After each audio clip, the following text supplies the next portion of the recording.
Hi everyone, welcome back to Team Dark. We are in the final stretch of this playthrough. What? The final end? It's the final countdown. And we're back again at Egg Fleet. And snap. Yep, and epic camera shot right into the team's face. I feel like that would have been a lot cooler if he had actually talked about that any more than not at all. The camera work in this game, I just don't get it. I just don't get it. And go right. Oh, go take the middle route. That works. Yeah, I thought it was too risky to jump on the rail at this point. Actually, at this point, I'm not really sure where. I mean, I totally know where I'm going speed strats. So this is actually my favorite stage for Team Dark because there are literally 5 different paths you can take. This is, I should say for the record, this, I think, is the only episode in this playthrough where I do no editing at all throughout the level. Really? This is a one-shot. I'm happy. I'm happy. It is the antithesis to the next 2 episodes. Oh, you don't have good luck with this, do you? Nope, I used all my luck up in this act right here. Oh no! After this, Zarek, I had to make the final boss its own episode. Oh wow! If that's a precursor of what's to come, folks, there you have it. I was wondering because you're I'm having some troubles with the Sonic Heroes footage. I'm like, oh no, it must be computer issues. Yeah, computer issues, right.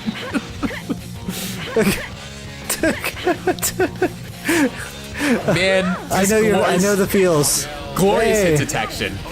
So, fun fact: I was reading up on the on the history of this game because I had a commute earlier today, and I brought the history of Sonic the Hedgehog with me, as you do.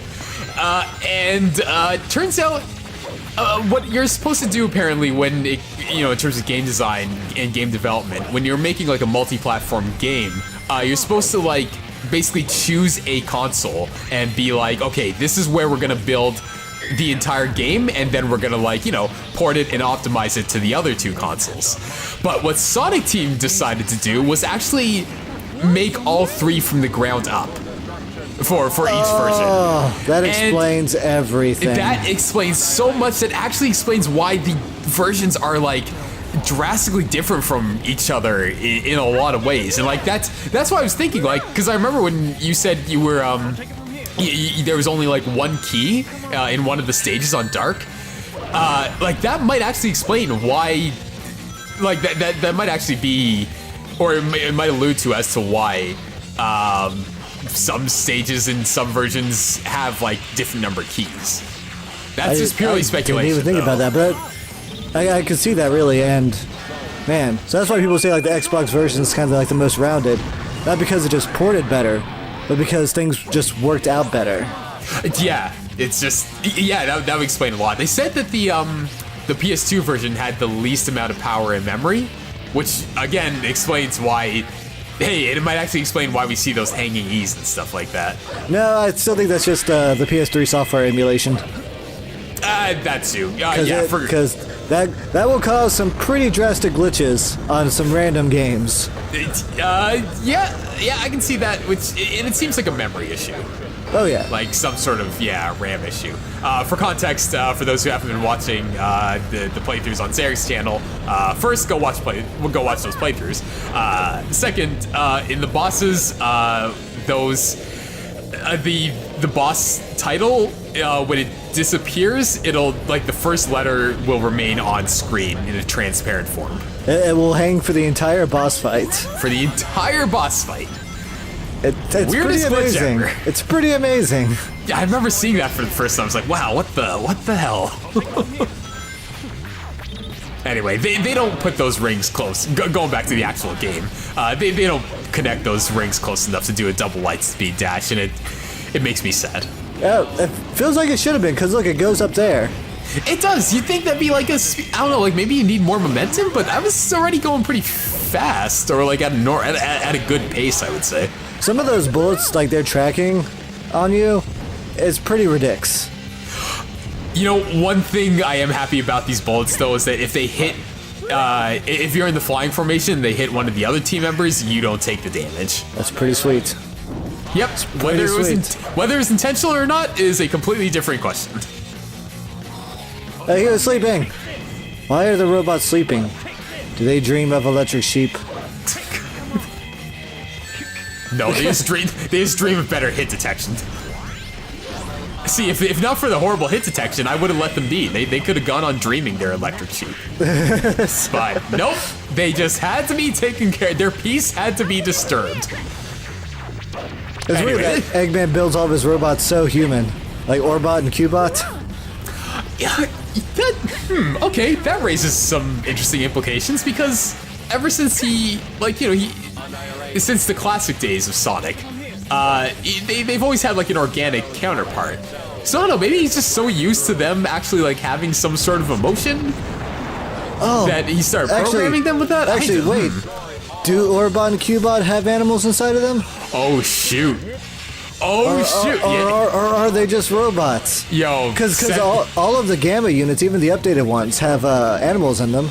Alan Denton, if you're watching this, please address this issue in the next episode of Sonic Boom, please. Thank you.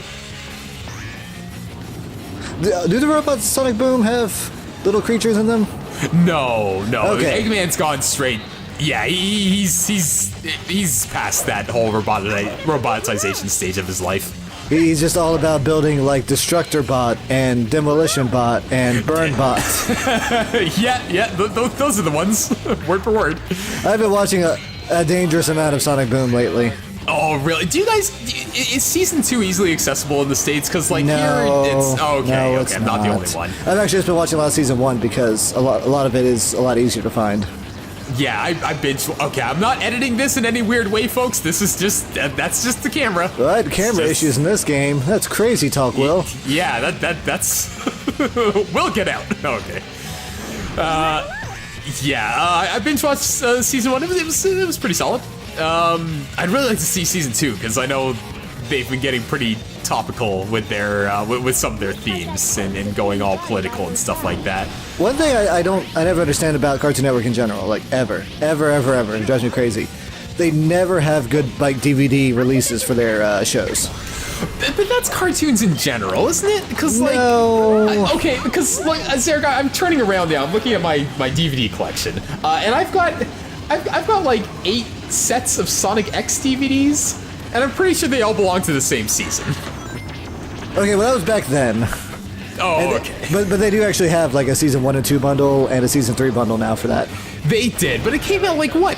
Like years later? A year ago, probably, actually. Oh, God, because I've got like Volume 2, Volume 3, and each of those had like 3 episodes and a bonus episode. Oh, man, 8-year-old Will was a sucker for that. He really was a sucker for that, FYI. Hey, I bought Pokemon VHSs, dude. You're not alone. Oh, man, those were some good stuff back in the day. As really the easiest way you could get like your Pokemon on. Yeah, but then it was at that point it was forgivable because like they didn't have a ton of. Oh wait, maybe that was the reason. Space, the final frontier. Space. Yes. Yeah, because like DVDs, like the old DVDs could only handle like. Oh God, that worried me so much because I thought Shadow was gonna pull a hey, let's hold on to that spring, but instead let's clip through the spring and go to our deaths. Hey, but it worked out. The ultimate life form saved the day. I'm pretty sure when I recorded this, at this point, I was like, okay, the game's gonna kill me at some point because that's just the way the universe has to flow. And like you see right there, I almost died again, but something. This game loves its momentum. Some god was looking down on me that night. And then he stopped because I got into the second act of the stage. Oh my God. That's when the Elder Gods took over the Dark Ones. The Dark Timeline. Hey, okay, this has nothing to do with what we were just talking about, but I was thinking, you know how Sonic Chronicles ends, right? The Dark Brotherhood? Yeah. Eggman has basically, okay, so spoiler alert, Eggman has triumphed because Sonic returns from like an alternate dimension. During that time, Eggman was like, hey, I'm gonna be productive, and he takes over the world. Do you think Sonic Forces sort of takes after that timeline? No. I'm pretty sure that Sonic Chronicles timeline is rendered so non-canon that it would make the Metroid writers' head spin. Oh, damn. Yeah, that's saying something. That's too bad. I sort of liked Sonic Chronicles at the time. I don't know if I feel the same way going back to it, but you know, at the time it was a fun game. I got stuck at Rock Planet, and then I immediately lost all interest. Oh, did you never finish the game? No, Ooh. I got stuck at Rock Planet. But I just looked up how it ended, and I'm like, wow, I don't ever see a sequel of this coming out. Okay, for a second there, I'm like, shit, did I just spoil it for Zarek? Oh, no, I already knew. Yeah, as a true Sonic connoisseur, I figured you must have looked it up at some point. But, and I still feel like for the Forces thing that it really is like just multi-dimensional stuff, and that, but I just want to know, is OC's dimension one where Sonic died, or he just never existed? Oh shoot! Well, in one of the in one of the gameplay demos that Aaron Weber showed off, I think it was it GameSpots? They like the characters like interact with who they call Rookie pretty often, which was interesting to see. So I don't know, but I'm pretty sure. That's a good question. Because we'll probably get more story details. It got super established that Classic Sonic is like an alternate dimension. Yes, that much is certain. And it was confirmed that you know what? I'll save it to the next part because we're at the end of this episode. So we'll see y'all next time for the more Sonic Forces maybe talk. Same edgy channel, same edgy place.